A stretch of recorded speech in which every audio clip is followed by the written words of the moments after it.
नमस्कार, मैं प्रिंस कुमार सिंह और आप देख रहे हैं न्यूज़ भारत 24। अभी हमारे साथ बात करने के लिए युवा राजद से जिला उपाध्यक्ष अमित यादव जी हैं, जिनसे हम चिनारी के कुछ समस्या और चिनारी के बारे में बात करेंगे। जी बहुत बहुत स्वागत है आपको हमारे आपका भी बहुत बहुत धन्यवाद न्यूज़ 24 भारत का। जी, इस बार चुनाव में क्या लग रहा है, चिनारी विधानसभा की स्थिति क्या रहेगा? चिनारी विधानसभा की स्थिति हमेशा रहता है अच्छा जी, महागठबंधन इम्पैक्ट रहता है। पिछला साल भी अभी जो विधायक जी हैं तो हम ही लोग ना विधायक हैं जी। जी महागठबंधन का वोट न है। जी बात समझिए। बिल्कुल बिल्कुल। आगे अगर एनडीए के मत से अगर कोई भी एनडीए का तो हरा है इस बार, आगे एनडीए के प्रत्याशी होकर कोई जीत हासिल करेगा तब ना एनडीए का विधायक आएगा जी। बिल्कुल बात समझिए। कहने का मतलब कि आप देख ही रहे हैं कि मेरा ही विधायक अभी है वर्तमान में, हम लोगों का ही विधायक है। अब विधायक ही नहीं है, 22,500 बहुत बड़ा मात्रा से उनको मतलब जिताने का काम किया था चिनारी विधानसभा का जनता ने। वर्तमान विधायक मुरारी प्रसाद गौतम जी का 5 साल में कैसा विकास रहा चिनारी विधानसभा में? अब देखिए, आप विकास की बात किए तो हम बोले कि हमारे विधायक हैं, एनडीए में चले गए हैं। 22,500 से हम लोग जिताने का काम किए थे। 42 डिग्री के टेम्परेचर में महागठबंधन के जितने भी वॉलंटियर हैं, जितने भी पार्टी का पदाधिकारी हैं महागठबंधन का, अपना तन मन धन जी सब कुछ करके जितना एनर्जी था नारा लगाने में अपना एनर्जी को मतलब बर्बाद किया लोगों ने और अपने विधायक को जिताने का काम किया। और कितना विकास हुआ ये सब तो किसी कार्यकर्ता से मत पूछिए आपकी माने विकास कितना हुआ है। आप गांव-गांव जितना चिनारी विधानसभा का अपने न्यूज़ चैनल के माध्यम से दिखाने का काम कीजिए कि विकास कितना हुआ है और कितना % हुआ है, ताकि हम लोग भी सर्वे में लें कि माने कितना विकास हुआ है। आप बोलिएगा, प्रत्यक्ष बोलिएगा।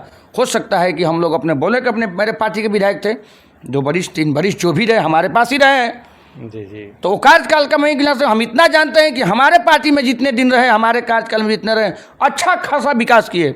बाकी हमारे पार्टी में रहने के बाद उधर जाने के बाद कितना विकास किए, क्या किए, इस सर्वे में आप बताने का काम कीजिए। बिल्कुल। चिनारी में बस स्टैंड नहीं होने से लगता है जाम। हम लोग इसको लेकर यहाँ के जो स्थानीय विधायक मुरारी प्रसाद गौतम जी हैं, जब वो मंत्री थे उस समय उनसे हम लोग आवाज़ उठाए, लेकिन उनसे नहीं बन पाया। इसके पे आप क्या कहें? बस ये चुनावी मुद्दा बनकर रह गया। नहीं रखिए, ये चुनावी मुद्दा नहीं। मुरारी प्रसाद गौतम से पहले पीछे ललन पासवान भी थे जी, छेदी पासवान भी थे। समझ रहे बात ना, छेदी पासवान भी सांसद थे। तो कहने का मतलब है कि तमाम तरह का मामला है और एक विधायक पे इसका ठिकरा फोड़ दिया जाए, प्रेजेंट चुनावी को देखते हुए इसको चुनावी मुद्दा बना दिया जाए कि ये विधायक नहीं किया, तो ये गलत बात है। चिनारी की बस की समस्या जो है बहुत दिनों से समस्या है। और जो आप सितौड़ा पर जो पानी का जल जमाव देख रहे थे, छेदी पासवान आए, इसके पहले मतलब बहुत सारे सांसद हुए, बहुत सारे विधायक हुए, लेकिन सितौड़ा का पानी का समस्या नहीं निदान हुआ था। हमारे माननीय नगर पंचायत के अध्यक्ष उमा रंजन जी के द्वारा उसका निकासी कराया गया। आप भी स्थानीय पत्रकार हैं, आप भी इस बात को भरीपूर्ण हैं कि जब पानी बरसता था तो उधर का एरिया चिनारी का डूब जाता था। उससे निजात दिलाने के लिए नगर पंचायत ने पहल किया। और आपको बता देते हैं कि किसी सांसद और किसी विधायक के पास इसका हल नहीं है। इसका हल नगर पंचायत का जो चेयरमैन उमा रंजन जी हैं और हम लोग की सहयोग से समझ गए ना, ये निदान होगा। सांसद विधायक का बस की बात नहीं है ये सब हल समस्या, चिनारी की समस्या का हल करना। बिल्कुल हाँ। चिनारी प्रखंड के पहाड़ पर बसे 3 गांव औरैया उर्दगा भुड़कुड़ा, जो कि अभी भी विकास से काफ़ी दूर है। वहाँ पे सरकार का कोई भी सेवा उपलब्ध नहीं है। इस पे आप क्या कहेंगे? नहीं, सरकार का सेवा तो उपलब्ध है। सरकार को चकमा देकर सारे पदाधिकारी लोग लूट घसोट मटा कर खा जाते हैं।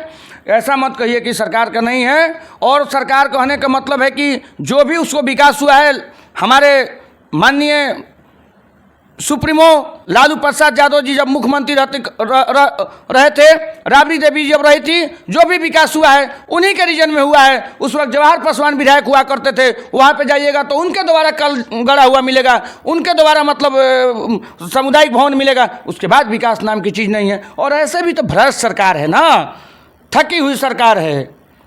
अभी वहाँ तो धरातल पे आप जाइएगा तो कुछ नहीं देखिएगा, ना रोड है, वही हम आपको बता ही दिए, हम पढ़ाई है, स्कूल है, वही बता दिए कि जो भी लालू जी के माननीय सुप्रीमो जी के रीजन में हुआ है, हमारे गरीब वंचित शोषित समाज के जो मसीहा हैं जी माननीय सुप्रीमो राजद सुप्रीमो लालू प्रसाद यादव जी, उन्हीं के रीजन में जो हुआ है सो हुआ है। बाकी सब सरकार क्या करने वाली है? ये गरीबों को खून चूसने वाली सरकार है। इससे आशा क्या कर सकते हैं कि ये सरकार करेगी? जी हाँ, गुप्ता धाम को लेकर आप क्या कहेंगे? गुप्ता धाम विकास को लेकर गुप्ता धाम का पर्यटन स्थल विकास होना चाहिए।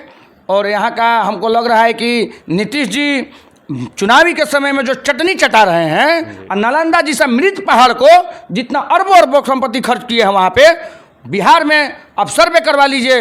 रोहतास की धरती जो है, मतलब चेनारी विधानसभा में जो गुप्ता धाम पड़ता है, यहाँ से कोई पर्यटन स्थल बढ़िया हो सकता है। शंकर जी का यहाँ प्रयास है, सभी लोग बहुत दूर दूर से आते हैं लोग। तो हम कह रहे हैं कि नीतीश जी क्षेत्रीय नालंदा होने के चलते वहाँ पे 1.5 पहाड़ के ऊपर जो खर्चा किए, अभी ये चुनावी चटनी चटा रहे हैं। देखिए अच्छी बात है, होना चाहिए, लेकिन ये चुनावी चटनी चटा रहे हैं। हाँ, आपको क्या लग रहा है इस बार बिहार में किसकी सरकार रहेगी? अरे पूछने वाली बात है, इसमें भी पूछ रहे हैं आपकी किसकी सरकार बनेगी? अब गरीब मसीहा का ये लोग बंदी कराया था, अब बताइए, इनका हिंदू मुस्लिम वाला मुद्दा चला गया, सब लोग जान गया।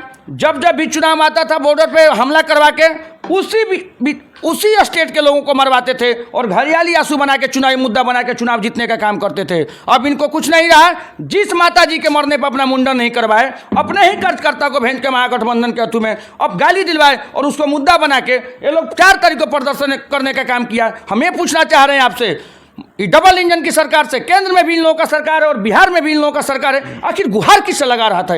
ऐसा नाटक होता है, नौटंकी होता है। माँ पे भी राजनीति करने वाला व्यक्ति सोचिए, ढोंगी।